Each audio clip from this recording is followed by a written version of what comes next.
আপনারা দেখছেন একুশে টেলিভিশন।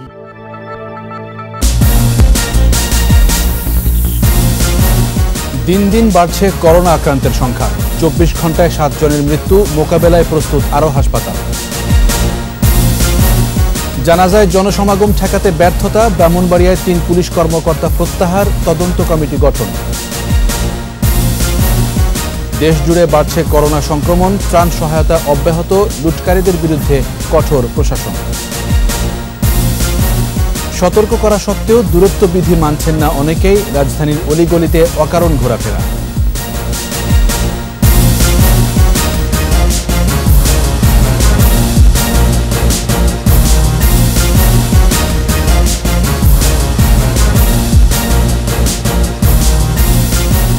শুনছিলেন ফার্স্ট সিকিউরিটি ইসলামী ব্যাংক লিমিটেড সংবাদ শিরোনাম। আমন্ত্রণ জানাচ্ছি রাত 11টার 21 সংবাদে, সাথে আছি আমি জাবের হোসেন। দর্শক, 21 টেলিভিশনের সংবাদ একই সাথে সরাসরি দেখতে পাবেন আমাদের ফেসবুক পেজ www.facebook.com/2124 অনলাইনে। এছাড়া সংবাদে আরও থাকছে: করোনায় ঘরবন্দি শৈশব, মোবাইল ফোনে আসক্তির বিষয়ে সতর্ক থাকার তাগিদ, বন্ধুসুলভ আচরণের পরামর্শ।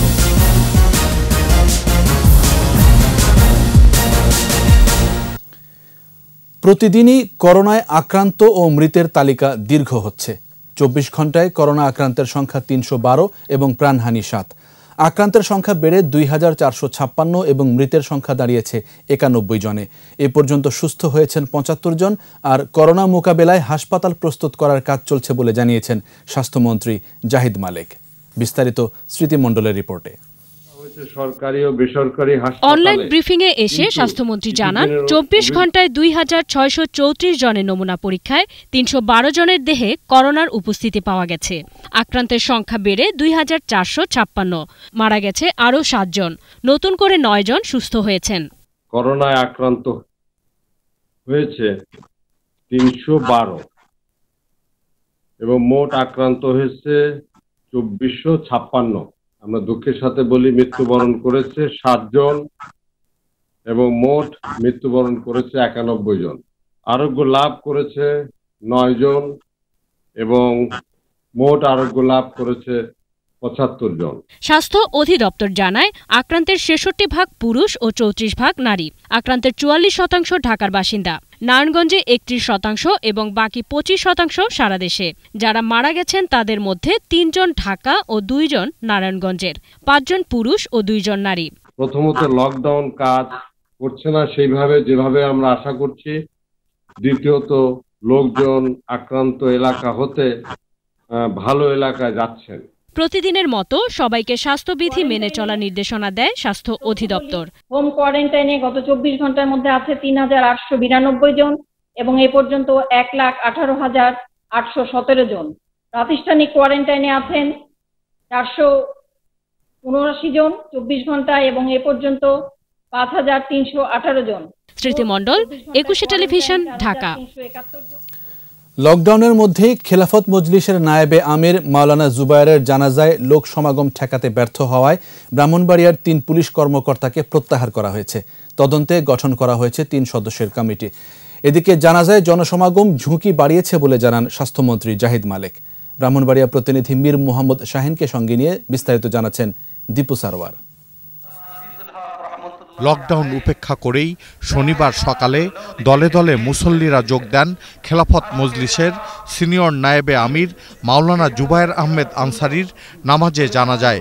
তার প্রতিষ্ঠিত ব্রাহ্মণবাড়িয়ার সরাইলের জামিয়া রহমানিয়া বেড়তলা মাদ্রাসায় জানাজা অনুষ্ঠিত হয়। মাদ্রাসার প্রান্তর ছাড়িয়ে জানাজার সারি দীর্ঘ হয় ঢাকা সিলেট মহাসড়কে। আশপাশের জেলার মুসল্লিরাও যোগ দেন জানাজায়।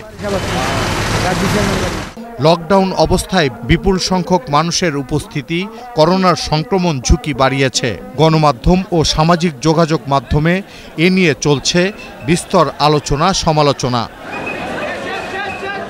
ঘটনার পর 3 উপজেলার 8 গ্রামের বাসিন্দাকে হোম কোয়ারেন্টাইনে থাকার নির্দেশ দেওয়া হয়েছে। ব্রাহ্মণবাড়িয়ার বিশেষ একটি জামায়াতে লক্ষ্য করলাম, সেখানে হাজার হাজার লোক জানাজায় শরীক হয়েছে। এই সময় এই ধরনের জামায়াত খুবই ক্ষতিকর হয়েছে। আশঙ্কা করি অনেক লোক আক্রান্ত হয়তোবা হয়েছে। এই ধরনের দায়িত্বহীন কাজ হওয়া উচিত হয় না। এখানে প্রশাসন নিয়ন্ত্রণ করতে ব্যর্থ হয়েছে। ব্যর্থতার জন্য সহকারী পুলিশ সুপার মাসুদ রানা, ভারপ্রাপ্ত কর্মকর্তা শাহাদাত হোসেন টিটু ও নুরুল হককে প্রত্যাহার করা হয়েছে। ব্রাহ্মণবাড়িয়ায় জানাজায় লোকসমাগমের ঘটনায় সংশ্লিষ্ট ওসি এবং সার্কেল এসপিকে প্রত্যাহার করে নেওয়া হয়েছে। 3 সদস্য বিশিষ্ট একটি কমিটি গঠন করা হয়েছে। কমিটি যে প্রতিবেদন সাবমিট করবেন সেই প্রতিবেদনের ফাইন্ডিংস এবং সুপারিশ অনুযায়ী পরবর্তী ব্যবস্থা গ্রহণ করা হবে। পুলিশ বলছে, করোনার সংক্রমণ ছড়িয়ে পড়া ঠেকাতে জনসমাগম এড়িয়ে চলার বিকল্প নেই। দীপু সারওয়ার, একুশে টেলিভিশন, ঢাকা। প্রতিদিনই সারা দেশে বাড়ছে করোনা সংক্রমণ।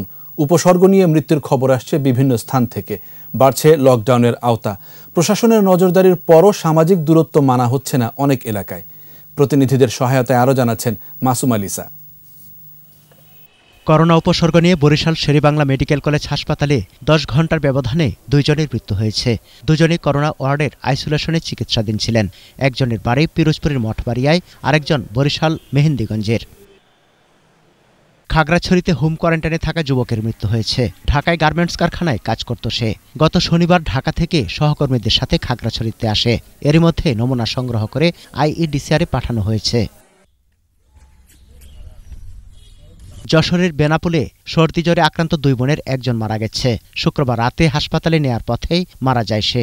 এরপর তাদের বাড়ি লকডাউন করা হয়। পরিবারের সব সদস্যের নমুনা সংগ্রহ করতে বলেছে স্বাস্থ্য বিভাগ। গোপালগঞ্জের টঙ্গিপাড়ায় এক শিশুর মৃত্যু হয়েছে। উপজেলার গিমাডাঙ্গা উত্তরপাড়া গ্রামের এই শিশুর মৃত্যুর পর পরিবারের সদস্যদের কোয়ারেন্টাইনে থাকার নির্দেশ দেওয়া হয়। গাইবান্ধায় করোনা উপসর্গ নিয়ে 2 জনের মৃত্যু হয়েছে। গাইবান্ধা সদর উপজেলার রামচন্দ্রপুর ইউনিয়নে নারায়ণগঞ্জ ফেরত এক শ্রমিক সকালে বাড়িতে জ্বর, শ্বাসকষ্ট ও গলা ব্যথা সহ করোনা উপসর্গ নিয়ে মারা যায়। অপরদিকে সদর উপজেলা গিদারি ইউনিয়নের এক কৃষক করোনা উপসর্গ নিয়ে রংপুর মেডিকেল কলেজ হাসপাতালে মারা গেছে। নোয়াখালীর কবিরহাটে একজন করোনা আক্রান্ত শনাক্ত হওয়ার পর বাড়ি লকডাউন করা হয়েছে। এ উপজেলায় এটি প্রথম করোনা সংক্রমণের ঘটনা। আক্রান্ত যুবক সপ্তাহখানেক আগে ঢাকা থেকে বাড়ি ফিরে। নতুন করে আজ পটুয়াখালী জেলাকে সম্পূর্ণ লকডাউন ঘোষণা করা হয়েছে। সংক্রমণ এড়াতে বাউফল পৌর শহরের মাছ, মাংস ও সবজির বাজার শেখ রাসেল মিনি স্টেডিয়ামে স্থানান্তর করা হয়েছে। পঞ্চগড় জেলায় চলছে লকডাউন, তবে সামাজিক দূরত্ব মানছে না সাধারণ মানুষ। রংপুর নগরীতে 41টি পয়েন্টে চেকপোস্ট বসিয়েও নিশ্চিত করা যাচ্ছে না দূরত্ব বিধি। এদিকে করোনার বিস্তার রোধে ঢাকা, নারায়ণগঞ্জ, গাজীপুর থেকে উত্তরবঙ্গে প্রবেশ ঠেকাতে সিরাজগঞ্জে নদীপথে অভিযান চালায় র্যাব।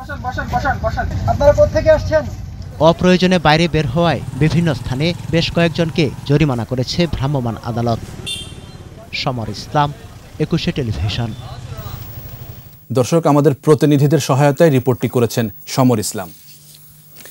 বিভিন্ন স্থানে সরকারের পাশাপাশি জনপ্রতিনিধি, রাজনৈতিক দল ও স্বেচ্ছাসেবী সংগঠন অসহায় দরিদ্রদের জন্য সাহায্যের হাত বাড়িয়ে দিয়েছেন। ত্রাণ সহায়তার পাশাপাশি কৃষকদের মাঝে সার ও বীজ দেয়া হচ্ছে। প্রতিনিধিদের সহায়তায় প্রণব চক্রবর্তীর রিপোর্ট। করোনা সতর্কতায় বান্দরবানের রুমা ও থানচির দুর্গম এলাকায় ম্রো সম্প্রদায় স্বেচ্ছায় তাদের পাড়াগুলো লকডাউন করেছে। তো এখন আমরা এসব এলাকায় সিভিল প্রশাসন ও পার্বত্য জেলা পরিষদের অনুরোধে হেলিকপ্টারে ত্রাণ সামগ্রী পৌঁছে দিয়েছে সেনাবাহিনীর 24 পদাতিক ডিভিশন। 360টি পরিবারের মাঝে বিতরণ করা হয় এসব খাবার। ভবিষ্যতে পাওয়ার জন্য প্রধানমন্ত্রী এবং সেনাবাহিনী প্রধানকে আমরা অনুরোধ করছি তারা যাতে ঘরে অবস্থান করে তার জন্য আমরা নিয়মিত তাদেরকে প্রেরণা দিয়ে যাচ্ছি। ফরিদপুরের নগরকান্দা ও সালথা উপজেলার বিভিন্ন এলাকার অসহায় ও কর্মহীন 4000 পরিবারের মাঝে খাদ্য সামগ্রী বিতরণ করেছে স্থানীয় বিএনপি। চাঁপাইনবাবগঞ্জে মেসার্স আনোয়ার অটো রাইস মিলের ব্যবস্থাপনায় 150-র বেশি পরিবারের মাঝে খাদ্যদ্রব্য বিতরণ করা হয়। সামাজিক দূরত্ব রেখে সংকটে পড়া 3 শতাধিক সমিল শ্রমিক, বোয়িং শ্রমিক ও ভ্যান চালকদের মাঝে কুমিল্লা সদর আসনের সংসদ সদস্য ও মহানগর আওয়ামী লীগের সভাপতির পক্ষ থেকে ত্রাণ সহায়তা দেওয়া হয়েছে। মেহেরপুর গাংনী সড়কে বিনা পয়সার সবজির হাটের ব্যবস্থা করেছে পৌর ছাত্রলীগ। মৌলভীবাজারের ৭ উপজেলায় ৫,০৪০ প্যাকেটে খাদ্য সামগ্রী জেলা পরিষদ সদস্যদের হাতে তুলে দেন মৌলভীবাজার ৩ আসনের সংসদ সদস্য ও জেলা পরিষদ চেয়ারম্যান। ভোলা সদর উপজেলা কমপ্লেক্স চত্বরে টেলি কনফারেন্সের মাধ্যমে দ্বিতীয় দফায় ত্রাণ বিতরণ কার্যক্রমের উদ্বোধন করেন সাবেক বাণিজ্য মন্ত্রী ও আওয়ামী লীগের উপদেষ্টা মণ্ডলীর সদস্য তোফায়েল আহমেদ। অসহায় মানুষের পরিচয় গোপন রেখে নড়াইল জেলা ছাত্রলীগ খাদ্য সামগ্রী পৌঁছে দিচ্ছে ভুক্তভোগীদের বাড়ি বাড়ি। প্রায় ৩০০ পরিবারকে এ খাদ্য সামগ্রী পৌঁছে দিচ্ছেন তারা। আমরা চেষ্টা করছি সেই মানুষগুলোর পাশে দাঁড়ানোর। ত্রাণের জন্য ফোন দিলেই রংপুর পীরগাছা থানার ওসি রেজাউল করিম কর্মহীন মানুষের বাড়িতে গিয়ে খাদ্য সামগ্রী পৌঁছে দিচ্ছেন। গেল ১০ দিনে ২,০০০-এর বেশি মানুষকে ত্রাণ দিয়েছেন তিনি। কর্মহীন মানুষের বাড়িতে গিয়ে খাদ্য পৌঁছে দিচ্ছেন পটুয়াখালী রাঙাবালী উপজেলা কর্মকর্তা। নোয়াখালীর দ্বীপ উপজেলা হাতিয়া আউশ প্রণোদনা প্যাকেজের আওতায় ৫,৫০০ প্রান্তিক কৃষকের মাঝে বীজ ও সার বিতরণ করেছে উপজেলা প্রশাসন। ২১শে টেলিভিশনে প্রতিবেদন প্রচারের পর নাটোর রেলওয়ে স্টেশনের কর্মহীন কুলিরা পেয়েছেন ত্রাণ সহায়তা। স্থানীয় সংসদ সদস্য শফিকুল ইসলাম শিমুল তাদের জন্য সাহায্যের হাত বাড়িয়েছেন। প্রণব চক্রবর্তী, ২১শে টেলিভিশন। ত্রাণের চাল লুট করা অসাধু জনপ্রতিনিধি ও ব্যবসায়ীদের বিরুদ্ধে কঠোর অবস্থানে প্রশাসন। এরই মধ্যে গরিবের হক মেরে দেয়া কিছু জনপ্রতিনিধির বিরুদ্ধে ব্যবস্থাও নেওয়া হয়েছে। তারপরও বিভিন্ন স্থানে ত্রাণে অনিয়মের অভিযোগ আসছে। সহকর্মীদের সহায়তায় প্রণব চক্রবর্তীর রিপোর্ট। সাধারণ ছুটিতে বেকার হয়ে পড়া মানুষের পাশে দাঁড়িয়েছে সরকার, কিন্তু সরকারি ত্রাণ সামগ্রী নিয়ে নয়ছয় করছে হাতে গোনা কিছু জনপ্রতিনিধি। তাদের বিরুদ্ধে ব্যবস্থাও নিচ্ছে প্রশাসন। লকডাউনে থাকা মাদারীপুরের কালকিনি পৌরসভায় জিআরের ৬.৫ টন চাল বরাদ্দ দেয়া হয়, কিন্তু পৌর মেয়র এনায়েত হোসেন ৮ কাউন্সিলরকে না জানিয়ে নিজের ইচ্ছামতো পছন্দের লোকজনের মাঝে বিতরণ করেছে বলে অভিযোগ উঠেছে। যদিও অভিযোগ অস্বীকার করেছেন মেয়র। কোন ব্যক্তির দ্বারা পরিচালিত উচ্চ মহল থেকে আমাকে এরকম চাপ দেওয়া হচ্ছে, আমাকে গ্রেফতার করে তদন্ত করা হোক। এদিকে শরীয়তপুর পৌরসভায় কর্মহীন ৪,৮০০ পরিবারকে খাদ্য সহায়তার জন্য ত্রাণ কমিটি গঠন ও সরকারি রেশন কার্ড বিতরণের অনিয়ম প্রতিরোধে মতবিনিময় সভা হয়েছে। নড়াইলের মাইচপাড়া ইউনিয়নে দরিদ্রদের জন্য ১০ টাকা কেজি দরের চাল আত্মসাতের দায়ে ইউপি মেম্বার সোহরাব হোসেন বিশ্বাসকে ৩ মাসের কারাদণ্ড এবং ডিলার পিয়ারি খাতুনকে ২৫,০০০ টাকা জরিমানা করেছে ভ্রাম্যমাণ আদালত। আপনি যে অপরাধ করেছেন, আপনাকে কেউ এখতিয়ার দেয়নি গরিব মানুষের চাল একজনের চাল নিয়ে আরেকজনকে দেওয়ার জন্য। বিবেচনা করে আপনাকে এই আইনের ৩৯ ধারায় ৩ মাসের কারাদণ্ড দেওয়া হয়। মাদারীপুরের সদর উপজেলার কুনিয়া ইউনিয়নের একটি ঘর থেকে সরকারি ৮ বস্তা চাল উদ্ধার করেছে পুলিশ। প্রণব চক্রবর্তী, ২১শে টেলিভিশন, ঢাকা। করোনা সংক্রমণ রোধে সামাজিক বা শারীরিক দূরত্ব মানছেন না অনেকেই। বারবার সতর্ক করা হলেও কানে তুলছেন না তারা। রাজধানীর অলিগলিতে অকারণে ঘোরাফেরাও যেন দিন দিন বাড়ছে। এছাড়া টিসিবির পণ্য কিনতে একরকম গায়ে গা ঘেঁষে দাঁড়াচ্ছেন ক্রেতারা। বারবার দূরত্ব রেখে দাঁড়াতে বলা হলেও কে শোনে কার কথা। রাসেল খানের রিপোর্ট। করোনার বিস্তার রোধে সারা দেশকেই ঝুঁকিপূর্ণ ঘোষণা করেছে স্বাস্থ্য অধিদপ্তর। অকারণে ঘোরাফেরা করলে কঠোর ব্যবস্থা নেয়ার হুঁশিয়ারি দেয়া হয় ওই প্রজ্ঞাপনে। তারপরও বদলায়নি রাজধানীর চিত্র। সংক্রমণ রোধে এই গলিটি লকডাউন, তারপরও গলিতে মানুষের অভাব নেই। অকারণেই এভাবেই ঘোরাফেরা করছে বিভিন্ন বয়সী মানুষ। সেলুনে যেতে হবে ভাইয়া, কারণ এখন চুল বড় হয়ে গেছে, এখন চুল গরমের কারণে মাথা চুলকাইতেছে। খাবারটা এখানে নিয়ে আসার কথা, তাই আমি দেখলাম যে আসছে কিনা, যাবো আবার আমি মার্কেটে। সামাজিক কিংবা শারীরিক দূরত্ব বজায় রেখে কেনাকাটার কথা বলা হলেও মানছেন বা কজন। যদিও এ পর্যন্ত পাওয়া কোভিড-19 রোগীর মধ্যে রাজধানীতে সবচেয়ে বেশি। লোক বেশি থাকে পিছনে, এই জন্য। এটা তো সরকার আইন দিয়েছে, কারণ দূরে থাকবার লাগে, আমরা তো থাকি না, খালি চাপে। যদি গাড়ি একটা ডিসিপ্লিন থাকতো, আমাদের লোক থাকতো ভালো মতো ডিসিপ্লিন করার জন্য, তো এরকম চাপাচাপি তো হতো না। টিসিবির পণ্য কিনতে দূরত্ব বজায় রেখে লাইনে দাঁড়ানোর কথা বলা হলেও কে শোনে কার কথা। আমি সার্কিটের ভিতরে আছি, উনি আমার মাঝখান দিয়ে ঢুকে গেছে গা, ঠেলাঠেলি করে আসে, এই জন্য মানে সাইডে দাঁড়ায় রয়েছি, আমার লোক সিরিয়ালে রেখে। আমরা যেমনে পারি আগে গিয়ে পণ্যটা নিয়ে বাসায় নেওয়ার চেষ্টা করি। বিক্রেতারা বলছেন বারবার সতর্ক করা হলেও কেউই কথা শোনে না। জনগণটা বলার পরে জনগণ পারে না, জনগণের মাল তো আমরা সীমিত রাখছি। এই ঠিক করে দিলাম, আমি শুরু করলাম দেওয়া, আবার অটোমেটিকলি লাইন কাট আপ করে লাইছে। এই অবস্থায় মানুষকে সচেতন করার কাজটা অব্যাহত আছে। অযথা ঘোরাফেরা না করে বাসায় ঘরে ফিরে যাওয়ার জন্য। রাসেল খান, 21 টেলিভিশন, ঢাকা। করোনা পরিস্থিতিতে সরকারি বিধিনিষেধ আরোপে তৎপর ভ্রাম্যমাণ আদালত। নির্দেশনা অমান্য করায় জরিমানা করছে র্যাব পরিচালিত আদালত। আর প্রতিদিনের মতোই নিয়মিত কার্যক্রম অব্যাহত রেখেছে সশস্ত্র বাহিনী। অন্যদিকে চলাচল নিয়ন্ত্রণে কঠোর অবস্থানে রয়েছে আইনশৃঙ্খলা রক্ষাকারী বাহিনী। দীপু শিকদারের রিপোর্ট। রাজধানীর নয়াবাজার এলাকায় র্যাবের ভ্রাম্যমাণ আদালতের মুখোমুখি হতে হয়েছে বাইরে আসা লোকজনের। যৌক্তিক কারণ দেখাতে ব্যর্থ হয় অনেককে করা হয়েছে জরিমানা। গুডি আনতে গেছিলাম মিটুয়ানি, পরে পাইলাম না, পরে আইসা পড়ছে আবার এই রাস্তা দিয়ে। কষ্ট হচ্ছে, আমি বের হয়েছি কিন্তু আমি তো একটা জরুরি কাজে বের হয়েছি। আমি বাজার করতে বের হয়েছি, এখন তারা মামলা দিয়ে দিয়েছে। মানে মামলা তো না, জরিমানা করেছে আর কি। কি করার আছে, কপাল খারাপ ভাই। 5,000 টাকা জরিমানা করা হয়েছে। অনেককে আবার সতর্ক করে ছেড়ে দেওয়া হয়েছে। আমরা চাই না কোনো ব্যক্তি এখানে অহেতুক প্রয়োজন ছাড়া বের হয়ে রাস্তায় আর্থিক দণ্ড মানে গণক অথবা অন্য কোনো শাস্তির সম্মুখীন হয়। মালিবাগ বাজার এলাকায় সামাজিক দূরত্ব নিশ্চিতে কড়াকড়ি আরোপ করে সেনাবাহিনী। ভাইরাস সংক্রমণ ঠেকাতে বাজারগুলোতে এই ব্যবস্থা নেয়া। একটা পেট্রোল চলে যাওয়ার কিছুক্ষণের মধ্যে আরেকটা পেট্রোল সেখানে গিয়ে উপস্থিত হচ্ছে, যার ফলে মানুষ যে বের হওয়ার জন্য যে টাইমটা দেখা যায়, আমরা চলে যাওয়ার 5-10 মিনিট পরই বের হওয়ার জন্য প্রিপারেশন নিতে, সেই প্রিপারেশনের টাইমটা আর এখন পাচ্ছে না। কুয়েত মন্ত্রী সহ রাজধানীর 5টি হাসপাতালে ডাক্তারদের জন্য পিপিই মাস্ক সহ চিকিৎসা ও নিরাপত্তা সামগ্রী দিয়েছে নৌবাহিনী। সরকারের আদেশ মানেন না। এদিকে সংসদ ভবন এলাকায় পুলিশের চেকপোস্টে বাধা পড়ে ব্যক্তিগত যানবাহন। কঠোর অবস্থায় আছি, আমরা একটা গাড়িও জিজ্ঞাসাবাদ না করে ছাড়ি না, এবং যার প্রয়োজন নাই, যাকে মনে করি রাস্তায় প্রয়োজন নাই, তাকে আমরা ব্যাক করাই দেই। ওই এলাকায় অন্য দিনের তুলনায় পায়ে হাঁটা মানুষের সংখ্যা কমে গেছে বলে দাবি এই পুলিশ কর্মকর্তার। দীপু শিকদার, 21 টেলিভিশন, ঢাকা। এবার প্রবাসের করোনা পরিস্থিতি সৌদি আরব থেকে জানাচ্ছেন মোহাম্মদ ফিরোজ। সৌদি আরবের স্বাস্থ্য মন্ত্রণালয়ের সর্বশেষ তথ্য অনুযায়ী দেশটিতে করোনায় নতুন করে আক্রান্ত হয়েছেন 1088 জন। সর্বমোট আক্রান্তের সংখ্যা 9362 জন। আজ মারা গেছে 5 জন। এই নিয়ে দেশটিতে মারা গেছে সর্বমোট 97 জন। আপনাকে আরও জানিয়ে রাখি, সৌদি আরবে বাংলাদেশ কনসুলেট জেনারেল জেদ্দার শ্রম কাউন্সিলর আমিনুল ইসলাম করোনা আক্রান্ত হয়ে হাসপাতালে চিকিৎসাধীন রয়েছেন। মদিনায় 4000-এরও বেশি প্রবাসী বাংলাদেশি করোনা ভাইরাসের পরীক্ষা করাতে রাজি না হওয়াতে তিনি সৌদি প্রশাসনকে সহায়তা করতে মদিনায় যান। সেখান থেকেই ফিরে তিনি অসুস্থ হয়েছে বলে ধারণা করা হচ্ছে। সৌদি আরবে লকডাউনের ফলে হতাশাগ্রস্ত, চাকরি হারিয়ে হৃদরোগে আক্রান্ত হয়ে অনেক প্রবাসী মারা যাচ্ছে। নিচ্ছি বিরতি। ঘরে থাকুন, সুস্থ থাকুন, নিরাপদে থাকুন। যখন ফিরছি তখন অন্যান্য খবরের সঙ্গে আরও থাকবে। করোনায় মৃতদের দাফন কাজে 3টি সংগঠন, স্বেচ্ছাসেবকদের নিরাপত্তা নিশ্চিতের দাবি।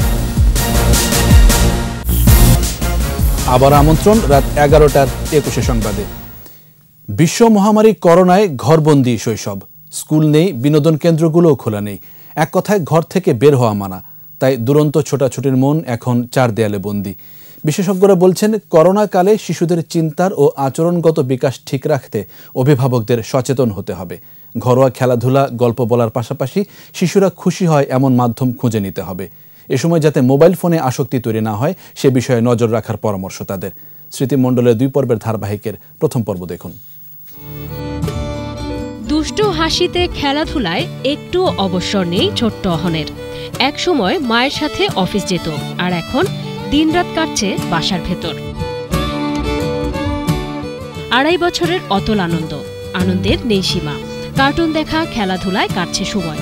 শুধু কি তাই, পড়াশোনায়ও আগ্রহের কমতি নেই। করোনার ছোবল, তাই বলে কি ছোট্ট রংধনুর জন্মদিন থেমে থাকবে? বয়সে বড় রংতুলির আগ্রহে এরকম আয়োজন মুগ্ধতা ছড়ায়।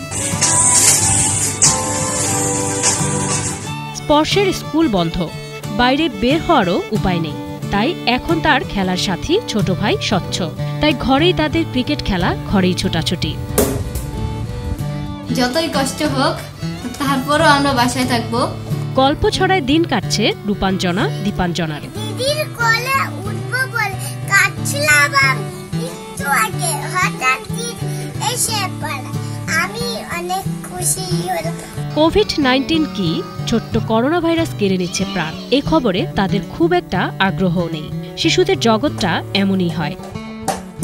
কিন্তু যারা একটু বড় তাদের কাছে করোনা, কোয়ারেন্টাইন, লকডাউন এই শব্দগুলো পরিচিত হয়ে উঠেছে। বাইরে যাওয়ার কঠিন বারণ। তাই তো ঘরবন্দি জীবনে বিনোদনের উপায় নিজেদেরই খুঁজে নিতে হচ্ছে। সাজসজ্জা, ব্যায়াম করা থেকে শুরু করে ঘরের কাজেও শিশুরা হাত লাগাচ্ছে। অনেকের কাছে সময় কাটানোর অন্যতম মাধ্যম মোবাইল ফোন। শিশুদেরকে আমরা সুষম খাদ্য খাওয়াবো এবং যেহেতু তারা এই মুহূর্তে বাইরে খেলাধুলা করতে পারছে না, সেই কারণে তাদেরকে ঘরের ভিতর হালকা ব্যায়াম ও হাঁটাহাঁটি করার জন্য উৎসাহিত করব এবং শিশুদেরকে অবশ্যই আমরা স্বাস্থ্যবিধিগুলো শেখাবো।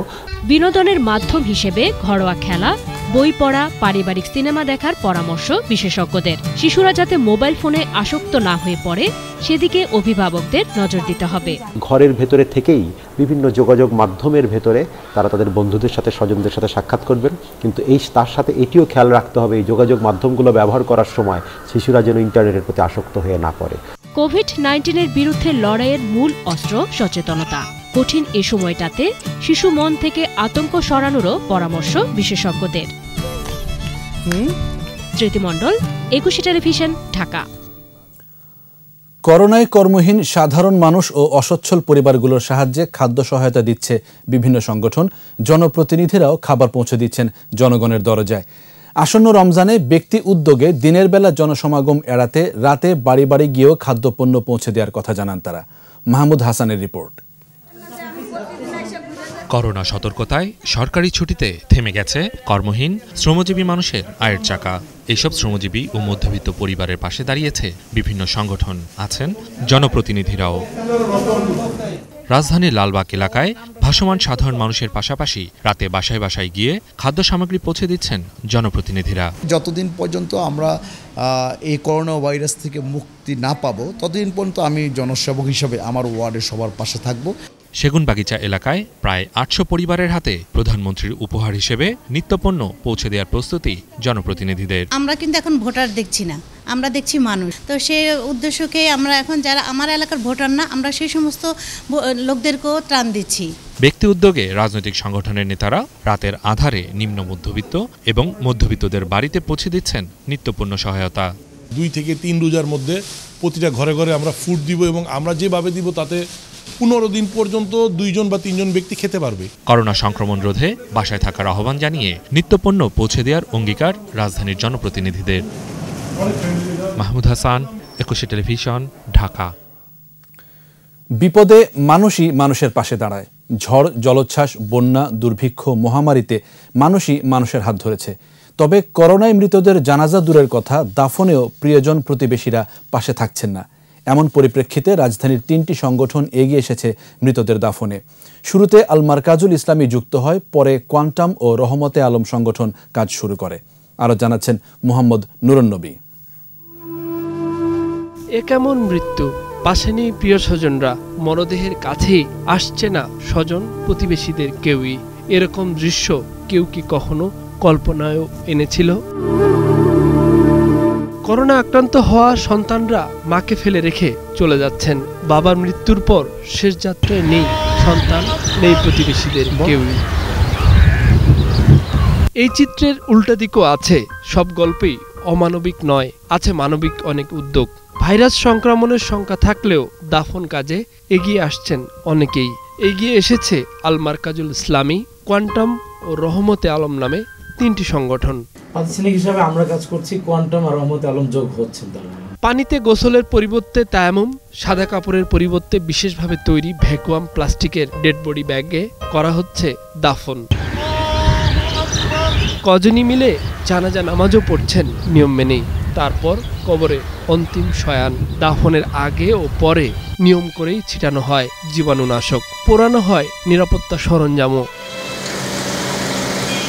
বিশ্ব স্বাস্থ্য সংস্থার নির্দেশনা আর ধর্মীয় বিধান মেনেই স্বেচ্ছাসেবী সংগঠনগুলো দাফন কাজে যুক্ত।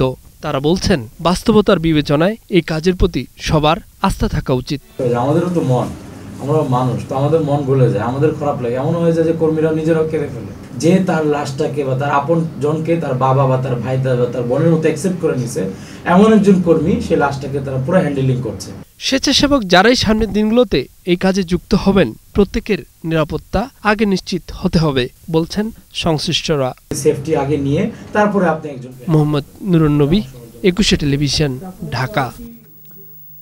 এবার আমাদের সাপ্তাহিক আয়োজন সোশ্যাল ইসলামী ব্যাংক লিমিটেড স্বাস্থ্যসেবা।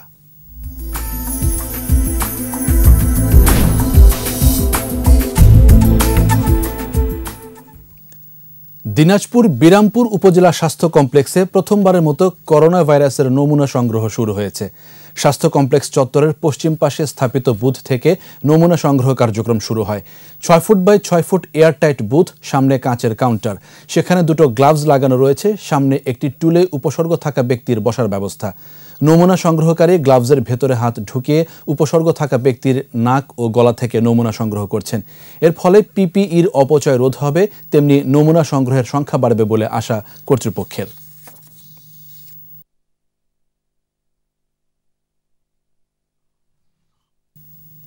আবারও বিরতি। ঘরে থাকুন, সুস্থ থাকুন, নিরাপদে থাকুন। যখন ফিরছি তখন অন্যান্য খবরের সঙ্গে আরও থাকবে। বৃহত্তম ভোগ্য পণ্যের বাজার চট্টগ্রামের খাতুনগঞ্জে স্থবিরতা, রমজান ঘিরে বাড়ছে দাম। দেখছেন রাত 11টার 21 সংবাদ। চীন থেকে করোনা ভাইরাস শনাক্তকারী কিট, পিপিই সহ চিকিৎসা সহায়ক সামগ্রী নিয়ে এলো বাংলাদেশ বিমান বাহিনীর কার্গো বিমান। বিমান বাহিনীর এয়ার কমোডর মোহাম্মদ জাহিদুর রহমানের নেতৃত্বে C-130J বিমানটি দেশে ফেরে। সরকারের নির্দেশনা অনুযায়ী সশস্ত্র বাহিনী বিভাগ কর্তৃক ইন এইড টু সিভিল পাওয়ারের আওতায় বিমান বাহিনীর এই বিমান করোনা শনাক্তকরণের প্রয়োজনীয় kit, 12,22,000 surgical mask, 7,500 N95 mask, 130টি ইলেকট্রিক থার্মোমিটার, 2,000 প্রোটেক্টিভ গ্লাভস, 10,200টি সেফটি গ্লাস সহ বিভিন্ন চিকিৎসা সহায়ক সামগ্রী নিয়ে ঢাকায় ফিরেছে। অনেক কোম্পানি আগ্রহী, তারা জানতো না যে এই ধরনের একটা ব্যবস্থা আমরা করতে পারবো। এটা যেহেতু তারা দেখেছে, অবশ্যই তারা আমাদের সাথে যোগাযোগ করবে এবং ভবিষ্যতে সরকারের চাহিদা অনুযায়ী আমরা এই জিনিসপত্র চীন সরকারের কাছ থেকে পাবো। এবং অন্যান্য কোম্পানি, আমাদের অনেক সিভিল কোম্পানিও ওই চায়না থেকে আরও জিনিসপত্র আপনারা জানেন নিউজ বাংলা থেকে এর মধ্যে এনেছে। করোনা পরিস্থিতিতে চট্টগ্রামে অসহায় দরিদ্র মানুষকে ঘরে থাকতে উদ্বুদ্ধ করতে ঘরে ঘরে ত্রাণ বিতরণ শুরু করেছে বাংলাদেশ সেনাবাহিনী। 24 পদাতিক ডিভিশনের জিওসির তত্ত্বাবধানে সেনা সদস্যরা গভীর রাতে নগরীর আগ্রাবাদ এলাকার বিভিন্ন বস্তিতে এসব ত্রাণ পৌঁছে দেন। শনিবার রাত থেকে শুরু হওয়া এই কার্যক্রমে নেতৃত্ব দেন সেনাবাহিনীর 20 ইঞ্জিনিয়ারিং কনস্ট্রাকশন ব্যাটালিয়ন ইসিবি অধিনায়ক লেফটেন্যান্ট কর্নেল আমজাদ। তিনি জানান, করোনা সংক্রমণ রোধে সরকারি নির্দেশনা অনুযায়ী চট্টগ্রামের বিভিন্ন স্থানে হোম কোয়ারেন্টাইন, সামাজিক দূরত্ব নিশ্চিত করা সহ জীবাণুনাশক ওষুধ ছিটানো হচ্ছে। সেনাবাহিনীর এই তৎপরতা অব্যাহত থাকবে বলে জানান দায়িত্বপ্রাপ্ত এই সেনা কর্মকর্তা। এবং সামাজিক দূরত্ব নিশ্চিত করছি।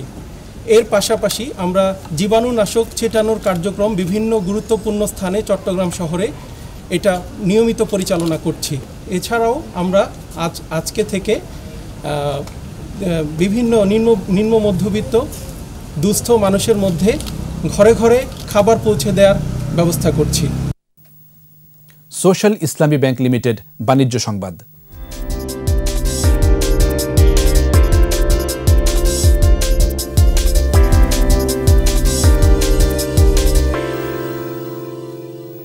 করোনা পরিস্থিতিতে 25তম প্রতিষ্ঠা বার্ষিকী উপলক্ষে অনলাইনে সংবাদ সম্মেলন করেছে prime bank.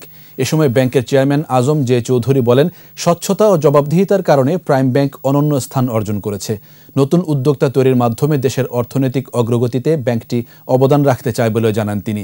Corporate, consumer, SME business সম্প্রসারণ ও প্রযুক্তিতে বিনিয়োগ বৃদ্ধি করে দেশ সেরা হরাবার আশা প্রকাশ করেন আজম জে চৌধুরী। এ সময় অন্যদের মধ্যে উপস্থিত ছিলেন ব্যাংকের ব্যবস্থাপনা পরিচালক ও সিইও রাহেল আহমেদ। চলমান লকডাউন পরিস্থিতিতে ধস নেমেছে দেশের বৃহত্তম ভোগ্য পণ্যের বাজার খাতুনগঞ্জের ব্যবসা বাণিজ্যে। শ্রমিক ও পরিবহন সংকট, পণ্য ডেলিভারি না হওয়া সহ নানা সমস্যায় স্থবির হয়ে পড়েছে এই ব্যবসা কেন্দ্র। অন্যদিকে ভোগ্য পণ্যের আমদানি যথাযথ হওয়া সত্ত্বেও রমজান ঘিরে বেড়ে গেছে নিত্যপণ্যের দাম। বিপ্লব মজুমদারের ক্যামেরায় রিপোর্ট করছেন শিউলি শবনম। সপ্তাহখানেক পরেই শুরু হবে রমজান। রমজানকে ঘিরে প্রতি বছরই ক্রেতা বিক্রেতাদের হাঁকডাক ও বেচাকেনায় সরগরম থাকে খাতুনগঞ্জ। এবার এখানে ভিন্ন চিত্র। করোনা পরিস্থিতিতে পণ্যবাহী ট্রাক, কাভার্ড ভ্যানের সংখ্যা নেমে গেছে অর্ধেকের নিচে। এখন প্রায় 50 থেকে 60% বেচা কিনা কম হচ্ছে। রমজানের আগে ডেইলি করে আপনারা 1 গাড়ি 2 গাড়ি পেঁয়াজ বিক্রি করতাম, এখন 50 বস্তা 60 বস্তার উপরে বিক্রি হচ্ছে না। রমজানকে ঘিরে নিত্যপণ্যের চাহিদা বাড়লেও যোগান কম। সপ্তাহের ব্যবধানেই ছোলা, ডাল, পেঁয়াজ, রসুন সহ বেশ কিছু পণ্যের দাম বেড়েছে। এর মধ্যে সবচেয়ে বেশি দাম বেড়েছে ডালের। গাড়ি ভাড়া বেড়ে যাওয়া, বন্দর থেকে সঠিক সময়ে আমদানি পণ্য ডেলিভারি না হওয়াকেই এর কারণ হিসেবে দেখছেন ব্যবসায়ীরা। চাহিদা অনুযায়ী আমরা যোগানটা দিতে পারতেছি না, এর প্রধান কারণ হচ্ছে লকডাউন। সংকট বেশি ভোজ্য তেলে। খোলা সয়াবিন তেল পাওয়া গেলেও প্যাকেটজাত সয়াবিন তেল পাওয়া যাচ্ছে না। অনেক বিভিন্ন কোম্পানি ডেলিভারি টোটালি বন্ধ, আর যারা কিছু খোলা আছে এরা ঠিকমতো ডেলিভারি দিচ্ছে পারছে না। বন্দর থেকে সময় মতো পণ্য সরবরাহ করা, বিলম্বিত সরবরাহে ক্ষতিপূরণ দেওয়ার বিষয়টি বিবেচনায় আনা এবং খাতুনগঞ্জে ব্যাংকিং আওয়ার বাড়ানোর পরামর্শ দিয়েছেন ব্যবসায়ী নেতারা। প্রতিটা কন্টেনার অনুযায়ী আমাদের ট্যাক্স পরিশোধ করতে হচ্ছে, পে করতে হচ্ছে, ফলে আমাদের পণ্যটার উপর অতিরিক্ত কস্টিংও হচ্ছে। কিন্তু মানবিক বিষয়টা সরকারের দৃষ্টি আকর্ষণ করতে হবে যে চলমান লকডাউন পরিস্থিতি স্বাভাবিক না হলে ভোগ্যপণ্যের বাজারে সংকট বাড়বে বলে আশঙ্কা করছেন ব্যবসায়ীরা। শিউলি শবনম, 21 টেলিভিশন, চট্টগ্রাম। আর এরই সাথে শেষ করছি রাত 11টার 21 সংবাদ। যাবার আগে ফার্স্ট সিকিউরিটি ইসলামী ব্যাংক লিমিটেড সংবাদ শিরোনামগুলো আরও একবার। দিন দিন বাড়ছে করোনা আক্রান্তের সংখ্যা। 24 ঘন্টায় 7 জনের মৃত্যু, মোকাবেলায় প্রস্তুত আরও হাসপাতাল। জানাজায় জনসমাগম ঠেকাতে ব্যর্থতা, ব্রাহ্মণবাড়িয়ায় 3 পুলিশ কর্মকর্তা প্রত্যাহার, তদন্ত কমিটি গঠন। দেশ জুড়ে বাড়ছে করোনা সংক্রমণ, ত্রাণ সহায়তা অব্যাহত, লুটকারীদের বিরুদ্ধে কঠোর প্রশাসন। সতর্ক করা সত্ত্বেও দূরত্ব বিধি মানছেন না অনেকেই, রাজধানীর অলিগলিতে অকারণ ঘোরাফেরা।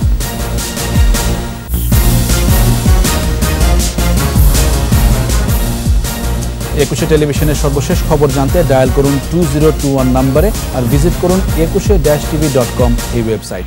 এছাড়া ফেসবুকেও লগ ইন করতে পারেন facebook.com/2124 অনলাইনে। আমাদের পরের সংবাদ রাত 1টায় দেখার আমন্ত্রণ রইল। ঘরে থাকুন, সুস্থ থাকুন, নিরাপদে থাকুন।